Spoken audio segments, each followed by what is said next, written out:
नमस्कार विद्यार्थ्यांनो, सहज शिक्षण यूट्यूब चॅनलवरती पुन्हा एकदा स्वागत आहे.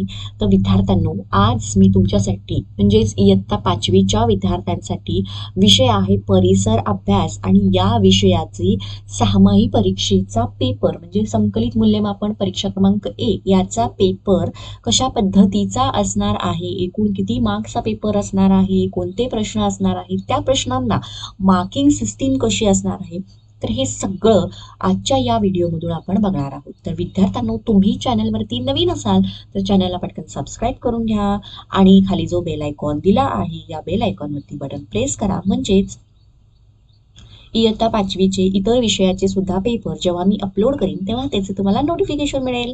ओके, तर चला आपण स्टार्ट करूयात आजच्या या व्हिडिओला. तर असा असणार आहे तुमच्या पेपरचा फॉर्मॅट. संकलित मूल्यमापन परीक्षा 1 म्हणजेच तुमची सहामाही परीक्षा. तर त्याला आपण मिड टर्म एक्झाम असं सुद्धा म्हणतो. तर इथे इयत्ता 5वी विषय दिलेला आहे परिसर अभ्यास. याच्यामध्ये परिसर अभ्यास भाग 1, परिसर अभ्यास भाग 2 हे दोन्हीही भाग आहेत आणि हा एकूण पेपर असणार आहे 40 मार्क्सला. तर इथे तुमचे नाव, तुमचा हजेरी क्रमांक, दिनांक आणि शाळेचे नाव, तर या सगळ्या सुरुवातीच्या फॉर्मॅलिटीज पूर्ण भरायच्या. आता चला सुरुवात करूयात आपल्या पेपरला. ओके, तर व्हिडिओ आवडला तर व्हिडिओला नक्की लाईक करा आणि तुमच्या फ्रेंड्सना सुद्धा शेअर करा. आता यामध्ये प्रश्न पहिला अ, रिकाम्या जागा भरा. हा प्रश्न आहे एकूण 3 मार्कांसाठी आणि याच्यामध्ये पहिला बघा, दुष्काळ ही आपत्ती आहे. तर दुष्काळ ही कशी आपत्ती आहे? नैसर्गिक आपत्ती आहे. त्यानंतर दुसरं, बेघरपणा ही समस्या आहे. तर इथं काय येणार? बेघरपणा ही गंभीर समस्या आहे. तिसरा आहे, प्रामाणिकपणा ही आपली ओळख असते. बघा विद्यार्थ्यांनो, प्रत्येक हा एक प्रश्न 1-1 मार्क्ससाठी होता. सो आपला 3 मार्क्सचा प्रश्न कंप्लीट झाला आहे.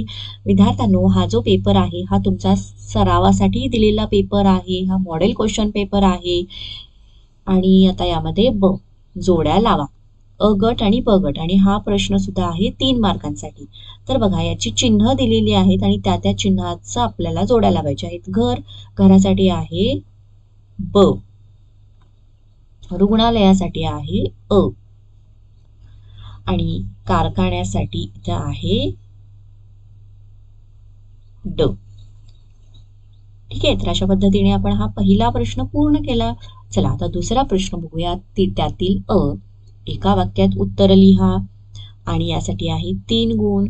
प्रश्न 3 विचारलेले आहेत म्हणजेच प्रत्येक प्रश्नाला असणार आहे 1 मार्क. पहिला, सार्वजनिक समस्या कशा सुधारू शकतात? चला मी तो उत्तर लिहिते. ओके, तर बघा काय उत्तर आहे. सर्वांच्या सहभागाने आणि सर्वांच्या प्रयत्नातून सार्वजनिक समस्या सुधारू शकतात. दुसरा प्रश्न आहे, स्त्री पुरुष समान गरजा कोणत्या? तर स्त्री आणि पुरुषाच्या समान गरजा कोणत्या आहेत? अन्न, वस्त्र, निवारा, आरोग्य आणि महत्वाचं म्हणजे शिक्षण. ह्या त्यांच्या समान गरजा आहेत. तर तिसरं बघा, अवकाश म्हणजे काय? तर ग्रह, तारे यांच्यामधली जी रिकामी जागा आहे त्यालाच अवकाश असं म्हटलं जातं. बरोबर. आता दुसरा त्यातलाच ब प्रश्न आहे, चूक की बरोबर ते सांगा आणि हा आहे 3 मार्काला प्रश्न. तर काय चूक काय बरोबर हे बघूयात. तर इथं आपला पहिला प्रश्न आहे, पर्यावरणात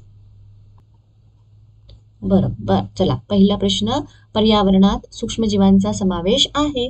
तर हे विधान आहे बरोबर. त्यानंतर दुसरं बघा, समानतः नियमांचा आधार असतो. तर हे सुद्धा आहे बरोबर. त्यानंतर तिसरं आहे, फ्रीजमध्ये ठेवल्यामुळे अन्नाला ऊब मिळते. तर हे आहे चूक. फ्रीजमध्ये अन्नाला ऊब मिळत नसून थंडपणा मिळतो. आणि आता तिसरा प्रश्न सोडवणार आहोत. थोडक्यात उत्तरे लिहा आणि यासाठी आहेत 6 गुण. तर त्यामध्ये पहिलं, जीवावरण कशाला म्हणतात? आणि आपलं उत्तर तयार आहे. शिलावरण, वातावरण, जलावरण या तीनही आवरणात असणाऱ्या एकूण सर्व सजीवांना जीवावरण म्हणतात.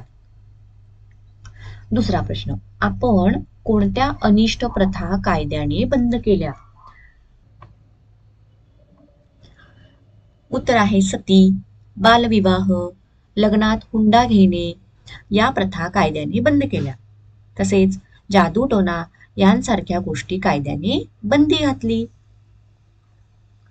तर तिसरा आहे, घरातील कोणती उपकरणे आपण सौर ऊर्जेच्या मदतीने वापरू शकतो? म्हणजे सूर्यप्रकाशाच्या मदतीने आपण कोणती कोणती आपले जे उपकरणं आहेत, इक्विपमेंट आहेत हे वापरू शकतो?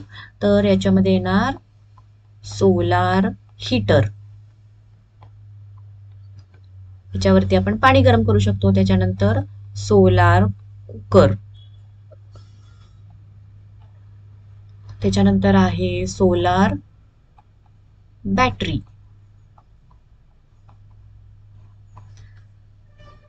त्यानंतर सोलार बल्ब.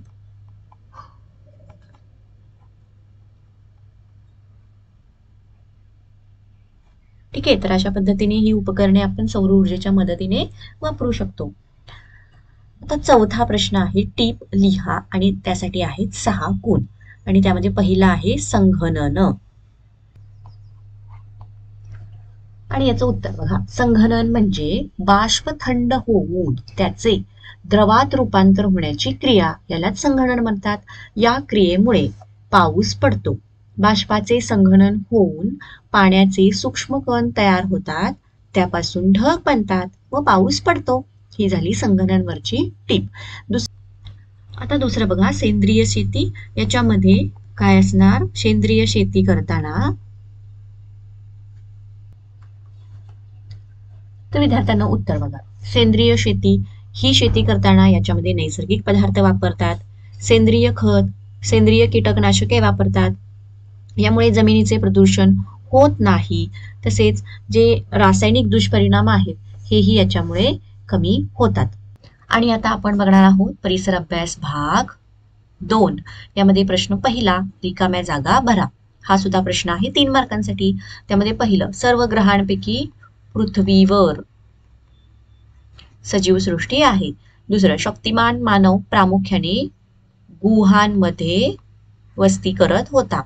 तिसरं, कालगणना करण्याच्या एककातील सेकंद हे सर्वात छोटे एकक आहे. आता जोड्या लावा हा प्रश्न सुद्धा आहे 3 मार्कला. अ गट आणि ब गट, एकपेशीय सजीव त्याच्यासाठी असणार ब अमिबा, लिखित साधने असणार क ताम्रपट आणि पृष्ठवंशीय सजीव अ बेडूक. तर अशा पद्धतीने आपण या जोड्या लावलेल्या आहेत. आता प्रश्न दुसरा, त्यामध्ये अ, एका वाक्यात उत्तरे लिहा आणि हा प्रश्न आहे 3 मार्कांसाठी. त्यामध्ये पहिलं, कालगणना करणे म्हणजे काय? तर चला इथे मी तुम्हाला याची उत्तरं सांगते. कालगणना म्हणजे काय? काळाची लांबी मोजणे.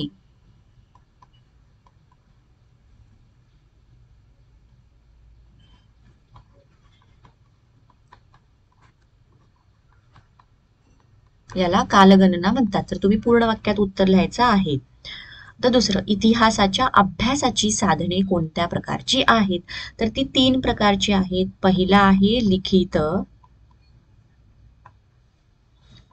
त्यानंतर मौखिक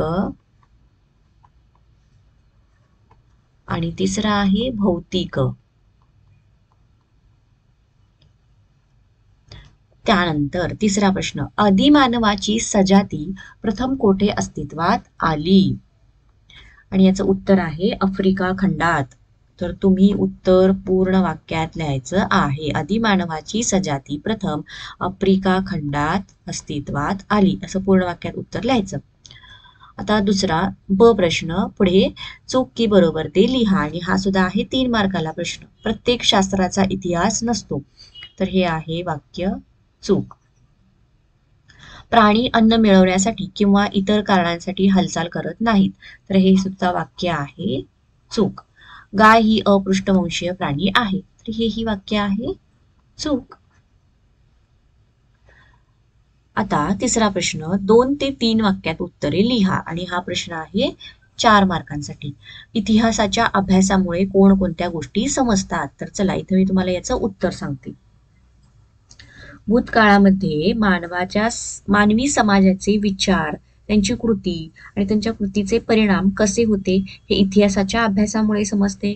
त्याचबरोबर दुसरा पॉइंट सांगते बघा, वर्तमान काळामध्ये कसे जगल्यामुळे भविष्यकाळ कसा चांगला घडवता येईल हे इतिहासाच्या अभ्यासातून समजते. आणि तिसरं म्हणजे मानवी समाजासाठी इष्ट काय आणि अनिष्ट काय हे या इतिहासाच्या अभ्यासामुळे समजते. तर असे 3 वाक्य आपण लिहिलेली आहेत. आणि त्यानंतर दुसरं, कुशल मानवाची वैशिष्ट्ये कोणती? तर ते बघा कोणती आहेत. उत्तर सांगते. कुशल मानव हाताचा कुशलतेने वापर करत होता. त्यानंतर दुसरा पॉइंट येतो, 2 पायावर उभे राहून तो चालू शकत होता.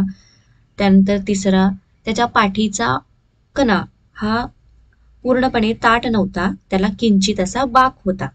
आणि चौथं म्हणजे त्याचा जो मेंदू होता हा एप या प्राण्यापेक्षा थोडासा मोठा होता, परंतु चेहरा आणि हातापायाची जी वैशिष्ट्ये आहेत ही या एप प्राण्यासारखीच होती. आणि आता तिसरं, सस्तन प्राणी याबद्दल माहिती लिहा.